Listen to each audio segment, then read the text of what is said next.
നെടുങ്കണ്ടം മേഖലയിലെ വിവിധ ക്ഷേത്രങ്ങളിൽ കർക്കിടക വാവ് ബലിതർപ്പണവും പിതൃപൂജയും നടന്നു. കല്ലാർ ശ്രീ സുബ്രഹ്മണ്യ സ്വാമി ക്ഷേത്രം, നെടുങ്കണ്ടം ഉമാമഹേശ്വര ഗുരുദേവ ക്ഷേത്രം എന്നിവിടങ്ങളിൽ 1000-ലധികം ഭക്തർ ബലിതർപ്പണം നടത്തി. നെടുങ്കണ്ടം കല്ലാർ ശ്രീ സുബ്രഹ്മണ്യ സ്വാമി ക്ഷേത്രത്തിൽ ബലിതർപ്പണ ചടങ്ങുകൾക്ക് അഭൂതപൂർവമായ തിരക്ക് അനുഭവപ്പെട്ടു. പിതൃമോക്ഷപ്രാപ്തിക്കായുള്ള പ്രാർത്ഥനകൾക്ക് ശേഷം ബലിതർപ്പണം ചെയ്യാൻ കല്ലാർ പുഴ സമീപത്തുകൂടെ ഒഴുകുന്നു എന്ന പ്രത്യേകത ക്ഷേത്രത്തിനുണ്ട്. ഇതിനാൽ നിരവധി ഭക്തജനങ്ങളാണ് പുലർച്ചെ മുതൽ ക്ഷേത്രത്തിലെത്തിയത്. കനത്ത മഴ ഉണ്ടായിരുന്നതിനാൽ ആവശ്യമായ സുരക്ഷാ ക്രമീകരണങ്ങൾ ക്ഷേത്രത്തിൽ ഒരുക്കിയിരുന്നു.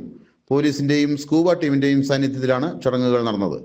രാവിലെ 5 മണിക്ക് ആരംഭിച്ച ചടങ്ങുകളിൽ 1000-ലധികം പേർ ബലിതർപ്പണവും പിതൃനമസ്കാരവും നടത്തി. കർമ്മങ്ങൾക്ക് ക്ഷേത്രം ശാന്തി മാണിക്കുളത്ത് MR രതീഷ് തിരുമേനി കാർമ്മികത്വം വഹിച്ചു. പിതൃണാം പരിതുഷ്ടയെ ഭക്ത്യാ സമർപ്പയാമി പ്രാപ്തയാമി പ്രസീദനം എന്നാണ് പറയുന്നത്. ദേവന്മാരെയും പിതൃക്കളെയും തുല്യമായ രീതിയിൽ കണ്ട് തിലോദകം കൊണ്ടും എള്ളുകൊണ്ടും പിണ്ടം കൊണ്ടുമുള്ള ആഹാരം അവർക്ക് വയർ നിറച്ച് കൊടുത്ത് സന്തോഷപൂർവ്വം തിരിച്ചയക്കുന്ന ക്രിയയാണ് അമാവാസി ബലിതർപ്പണം എന്ന് പറയുന്നത്. നമ്മൾ പിതൃക്കളെ 2 തരത്തിൽ തരംതിരിച്ച് മൂലപിതൃവെന്നും ഉഭയകുലപിതൃവെന്നും 2 ആയിട്ട് തരംതിരിച്ചുകൊണ്ട് പിതൃക്കൾക്ക് വേണ്ട നിവേദ്യം കൊടുക്കുന്നു. ക്ഷേത്രം president Rajan Sivadas, secretary PP Prasad, ഖജാൻജി Unnikrishnan, vice president Sunilkumar, joint secretary Sumesh തുടങ്ങിയവർ നേതൃത്വം നൽകി.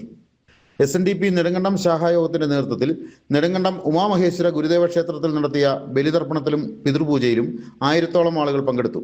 പുലർച്ചെ 5 മണിക്ക് ആരംഭിച്ച ചടങ്ങുകൾ 11 മണിയോടെയാണ് സമാപിച്ചത്.